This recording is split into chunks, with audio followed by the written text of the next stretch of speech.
والله يدعو إلى دار السلام ويهدي من يشاء إلى صراط مستقيم.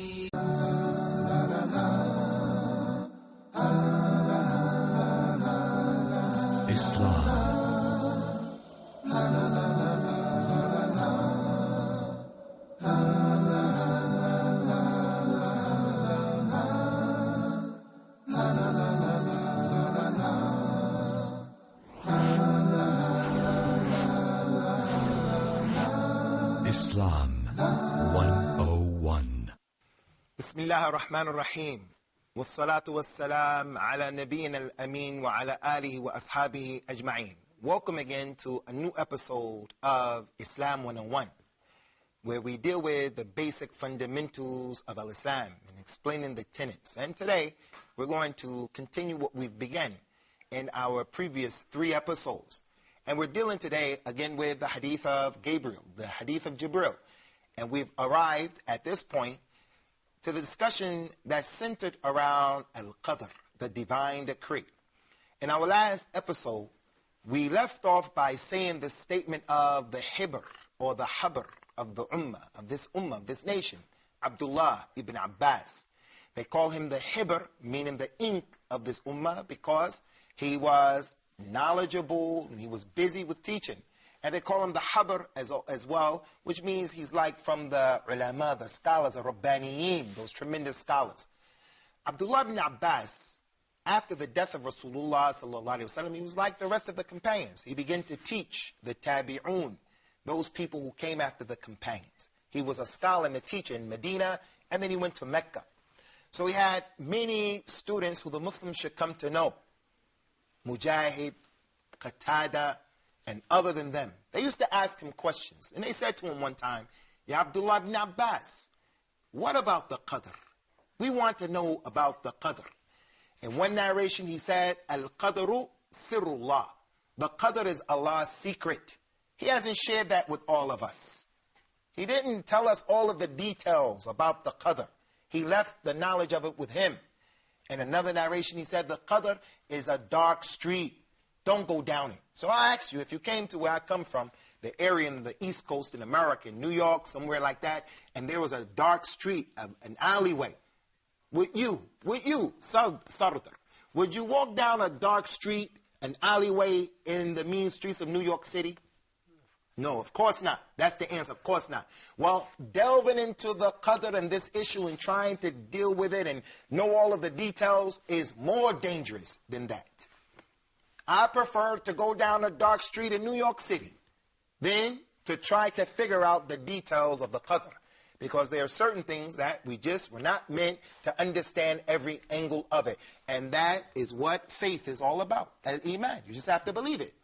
As it relates to Al-Qadr, the divine decree, some people came to Abdullah ibn Umar, radiyallahu anhu, may Allah be pleased with him. They said, Ya Abdullah ibn Umar, we come from a place in Kufa, in Iraq, our Iraq, the place Iraq. There are some people there who are good students and they're reading about the religion and they believe in their religion, but they deny the Qadr. They deny this belief in the Qadr.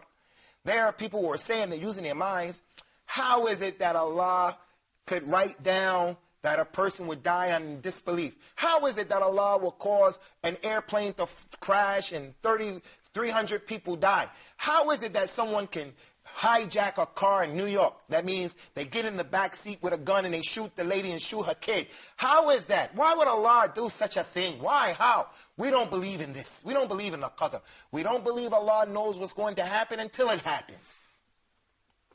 Whoever says that Allah doesn't know what's going to happen until it happens, he's saying that Allah is jahil. Allah is ignorant.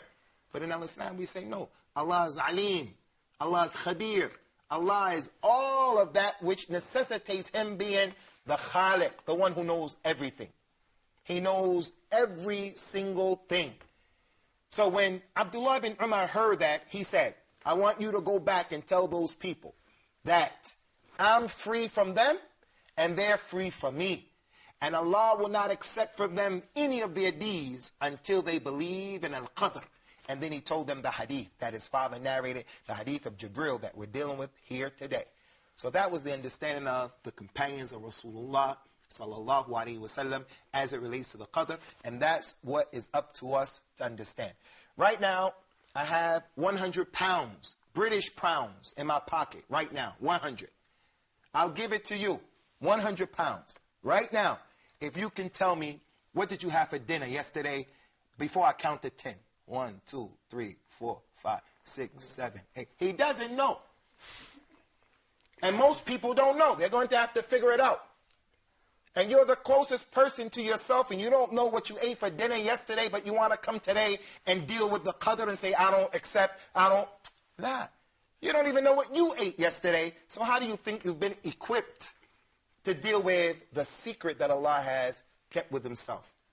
He said in the Quran, just so that the person can't say, and he hides behind the qadr. He does something bad. He drinks khamr, and he says, Allah made me do it. It was written before I did it. Allah said in the Quran, أَلَمْ نَجْعَلْ لَهُ عَيْنَيْن وَلِسَانًا وَشَفَتَيْن وَهَدَيْنَاهُ النَّجْدَيْن. Did we not create for the human being, and we gave him 2 eyes, and we gave him a tongue, and we gave him a lip, 2 lips, and we guided him to the 2 ways, right and wrong? So everyone has the ability to say, I'm going to do right, and I'm going to do wrong. And no one's going to say, there was a force behind me pushing my head, and he was making me do that evil. Not even Iblis, not even Satan, not even Shaitan. Shaitan can do nothing except make wiswas. He can only whisper. He can only whisper. So we have total and absolute control over what we do, and we have a free will that was given to us by Allah. But al-qadr is something that we have to believe in it, just as Rasulullah's companions believed in it. So we want to stop here concerning the qadr. If you guys, you brothers, have any questions. Yeah, I got a question about qadr. If I was created for something, how can Allah punish me for doing that thing? He said if he was created for something, how is it possible that if he was created to disbelieve, how would Allah punish him? That doesn't seem to be fair. That doesn't seem to be just. Again, I'm not going to sit here and try to rationalize the explanation to that. The qadr is the secret of Allah. He is not unjust in what he has written down. Everyone is going to get what they deserved. Everyone is going to do what they were created to do. And Allah ultimately is the one who's going to judge those issues. And he is all just and he is all fair. This is our religion, and that's something that we believe in. And that's why Abdullah ibn Abbas, and we take him as one of the examples. That's why he said what he said. Because in this issue, it's like dealing with an atheist. The atheist can continuously argue with you and say, prove to me that God exists. You say, look at the heavens, look at the earth, look at the moon, look at the water, look all of this, what's going on? He says, but show me God. Where is God? You will never be able to show him God. No matter how much you try, no matter what your argument is, there comes a point where that person just has to believe. And this is similar to that. This is similar to that. Anyone else have any more questions? I got a question. Nah, what about the people who never heard of Islam? What about the people who never heard of the religion of Al-Islam? That's a good point as it relates to the qadr, because Prophet Muhammad told us that there are 4 people who will be tested Yawm al-Qiyamah, on the last day. The first person is the child who was born and then he died when he was young. The Prophet never came to him. He never heard the message. Another person is the man who became so old that he became senile. So the Prophet didn't come to him when he was in the state of senility. The third one is the person who is dumb.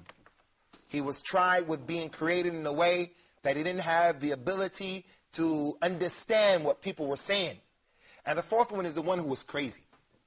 Yawm al-Qiyamah, on the last day, Allah will have a fire lit for them, a great massive fire, and Allah will say to those people, jump into the fire. Those from amongst them who jump into the fire and they obey Allah, the Lord of all the worlds, they will find the fire will be cool. Those people who don't jump into the fire and they disobey, Allah is going to say to them, had I sent my messenger to you, you would have disobeyed my messengers. So they will have the imtihan. They will have the test, Yawm al-Qiyamah. They will be tested by the fire being kindled.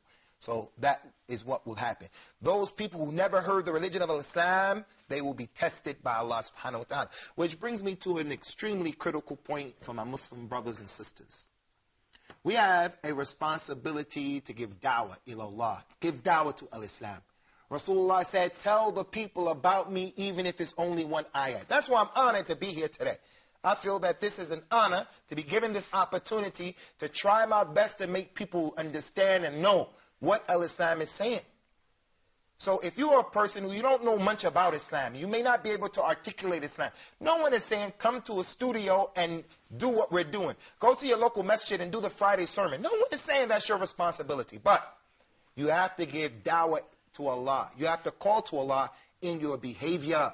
If you are a Muslim, the non-Muslims are looking at us and they're saying, if Muhammad was such a good man, then why are you a thief?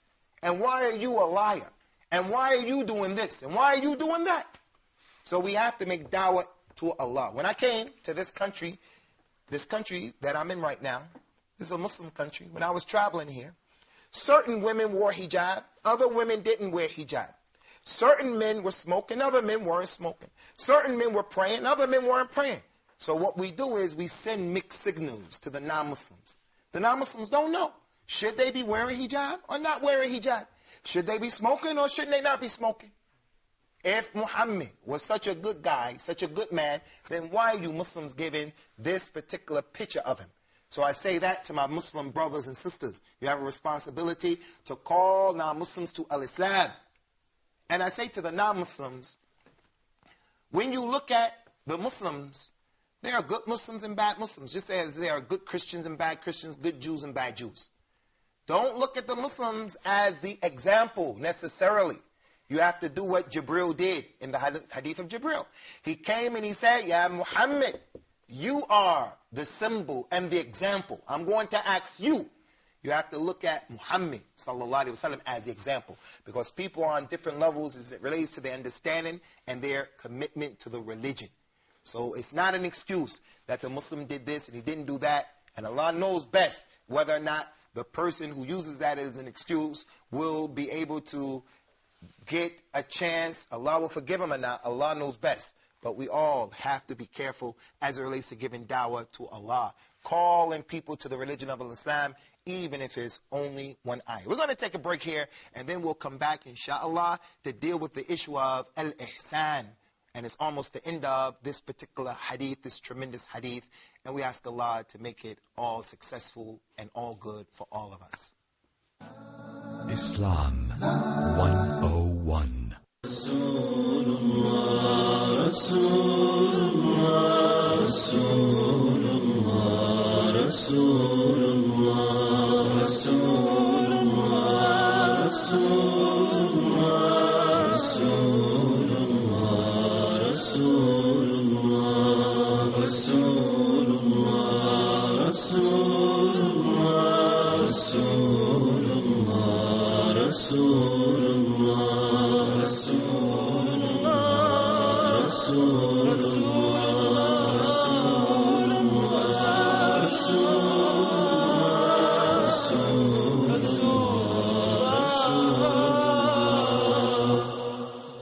sallallahu alayhi wa sallam.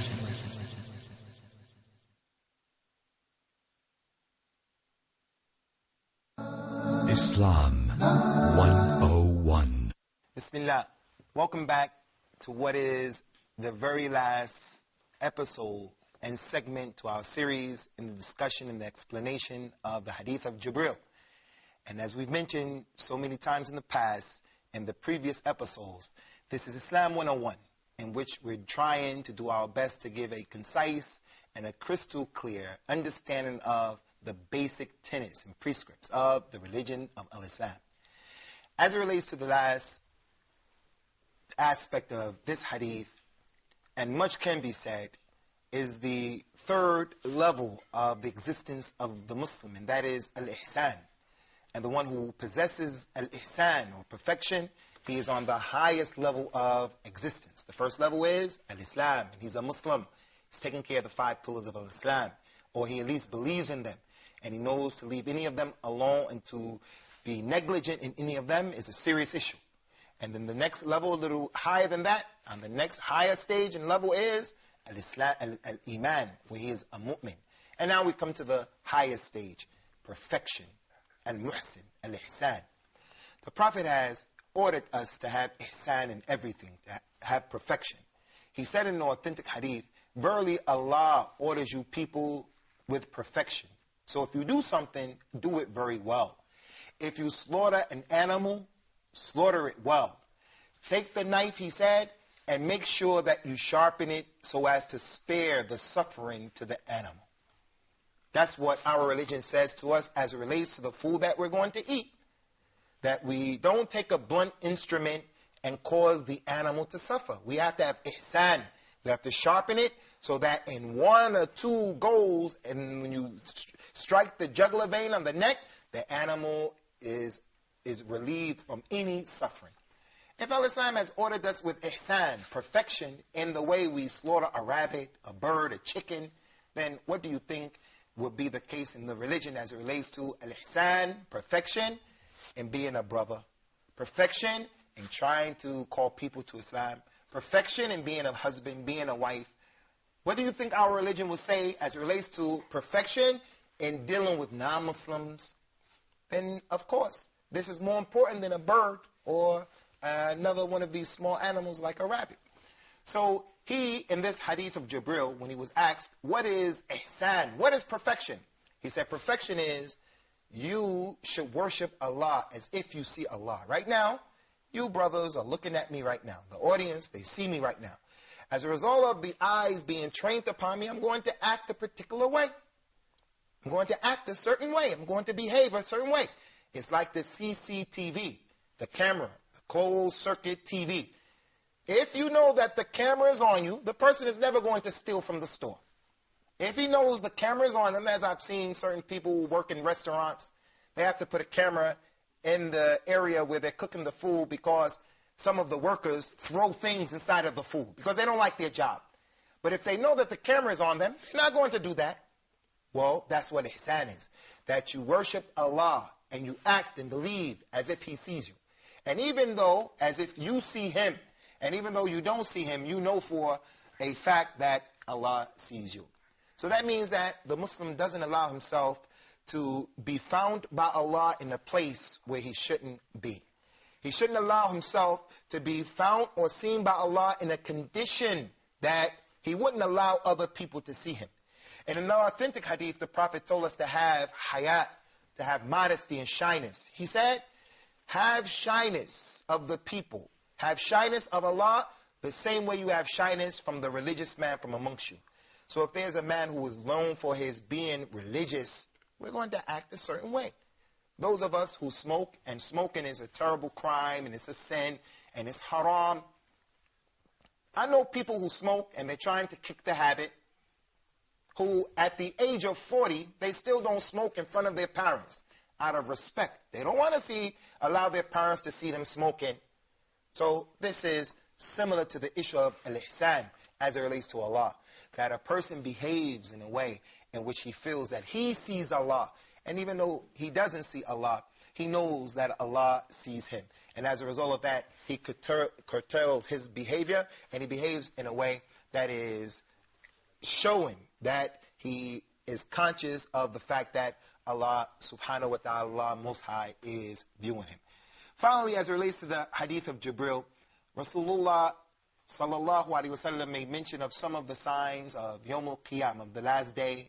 And one of those signs is what was mentioned concerning the Arabs competing with each other, the money and the opulence that Allah has given the Arabs, where they can make the buildings that they have, and they're competing with each other. One of the things of this hadith that I want to make mention with you from the signs is that there are many signs that he told us about, and we'll deal with them as time goes on. But one of the things that this hadith goes to show, it goes to show the impermissibility of Muslims competing with each other, where they're wasting money and they want people to look at them. Why do the people build the big buildings like that? So that they can say, look how much money I spent on that building. So that the architect, the one who designed the building, can say, look, My design is better than your design. And there are people who need, from our ummah, from our nation, who need that money more than that building going up into the sky. That's not the way of Islam. Islam doesn't have anything against building nice buildings. The math that goes behind building, the technology that goes behind and inside of the building is from our religion. There's nothing wrong with that. But it's when we waste money and we start to compete with each other at the expense of what is more important than that. So we say, as a revert, I say this as a revert, that the Arabs in this hadith were mentioned specifically because the Arabs are supposed to be an example for the ummah of Muslims. It is their language. The people sitting here, most of us don't speak Arabic. So we can't pick up the Quran and just understand the Quran. The Arabs have a responsibility to make dawah to al-Islam and to be examples for the good, and not examples that are for what is not acceptable or what is evil. So that is, in a nutshell, so to speak, the explanation and some of the benefits of the hadith of Jibreel. There are other things that could be said, but because we're going to mention these issues, inshallah, in the future, in more detail in the future episodes, we didn't get all the way deep into all of the issues again, because it's what? Islam 101. Islam 101. We want to make it where it is easy on the palate, easy on the mind, and we ask Allah to make it easy for us. So if you brothers have any questions today or for the last part of the segment, feel free. Yes? There are people who say, La ilaha illallah, no God but Allah. What about them? What should we call them? Are they Muslims? Are they... They say there's no God but Allah? Mm-hmm. If they say no God, there's no God but Allah, yes, they're Muslims if they also understand La ilaha illallah and Muhammad is the messenger of Allah, and they take the rest of the pillars of al-Islam, they're Muslims. It's just that that's a faulty translation, that's all. There are other gods other than Allah, as we mentioned. Jesus is a God, money is the God. In India, they have over 365 gods, a God for every day of the week. Every day of the week in India. And some of their gods that they worship are funny gods, like worshiping monkeys, worshiping cows. I've been to India, and we were in traffic jam for 2 hours because the cow sat in the street. And the people didn't want to tell a cow to move because they believed it was God. That's what happens when mankind is left to his own vices and his own understanding and his own interpretation. The cow is God. Is that possible? That the monkey is God? No, this is not possible, and it's not befitting. So they are Muslims, but it's not the correct explanation or translation of La ilaha illallah. And that's why when Rasulullah Muhammad came to the Arabs of Quraysh, they knew the language very well. So when he said to those people, say La ilaha illallah, they knew right away what it meant. They knew La ilaha illallah means there is no God worthy of worship but Allah. So therefore that means that the gods that we have around our Kaaba, La ilaha illallah means that these gods don't deserve to be worshipped. Which entails mean we're going to lose our economic foothold here. The people who come from Sham, they come from Syria and Jordan and that area. They used to go to Mecca to trade. In the summer they go here, in the winter they will go there. So in the wintertime, the people of Syria in that area, they will come to Mecca. And they would trade and they would give money for the gods. So the people with Rasulullah would make a lot of money. And then they will go back. So La ilaha illallah, as soon as the Quraysh heard that from Rasulullah, they knew La ilaha illallah meant what? There's no God worthy of worship but Allah. So this doesn't deserve to be worshipped. Al-Lat and Al-Uzza and Manat, they don't deserve to be worshipped. They're false gods. So that means we're going to get hit in our pocket financially. They understood that concept. Today, unfortunately, if you asked an Arab in Arabic, what does La ilaha illallah mean? He'll say, there's no God but Allah in Arabic. That's because the Muslim Ummah, the nation, we have to get back to the basics of the religion. Which brings me to another point, and that is, in these episodes, you would have witnessed that I use a lot of Arabic terms. I've been told over and over again that I have to be careful and cognizant of not using terms because I can't take it for granted that the Muslims know the terms, nor can I take it for granted that the listeners, whether they're Muslims or not, can understand what I'm intending from the content of what I'm saying or the context in which I'm saying it in.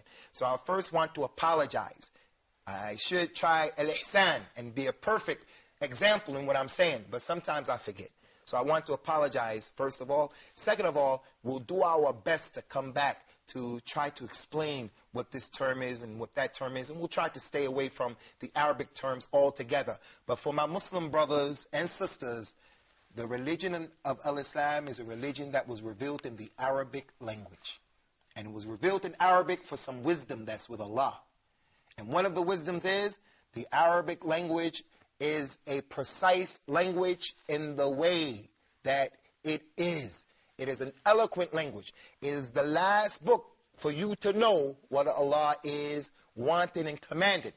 So everyone has to make an effort to learn as much Arabic as he can possibly learn. And this is one of the signs that I saw that convinced me that Al-Islam was the truth. That if you take the average Muslim off the street, and the majority of Muslims are not Arabs. Arabs are a minority. Take the Muslims from Africa, Indonesia, and you ask them, give me all of the words that you know in Arabic. You will see that he knows 1,000 words. He may not be able to speak Arabic fluently and put those words into sentences, but he knows a lot of the original language of Muhammad, the last prophet and Nabi. Whereas, if you ask a Jew or if you ask a Christian, tell me 15, 20 words that Jesus spoke, the Aramaic of Jesus, he's not going to be able to tell you 10 words. He's going to claim he believes in the Bible, but he doesn't know any words of the original language that Jesus spoke. That is a clear sign that things were lost along the way in that Bible. Some of them even think that the Bible was revealed in English. No, Jesus spoke Aramaic and Moses spoke Hebrew, and the majority of the people who connect themselves to those two religions, they don't know either language. Whereas the normal Muslim, wherever you find him, I know Muslims who are in Alaska, Anchorage, Alaska, they're Eskimos. Eskimos, they know words in Arabic, 1,000 Arabic words. This is one of the signs that Al-Islam is the religion of truth. Do you brothers have any more questions concerning the hadith of Jibreel? Any more? About Al-Ihsan. If the motive behind the man that he does not smoke in front of his dad is a fear of him, is that called al-ihsan? As it relates to fearing the human beings and being in a position where you don't want them to see you doing something that's wrong, that is a part of ihsan, and that's from our religion. But we should fear Allah, the ultimate fear. We should fear Allah, the ultimate fear. We're going to stop here with this hadith of Jibreel, this most important hadith in the religion of Islam. And we ask Allah to accept this effort from us and to make it easy so that you could and would have understood what our intent and our goal was behind in explaining this particular hadith. هذا وصلى الله وسلم على نبينا الأمين وعلى آله وأصحابه أجمعين والسلام على من اتبع الهدى.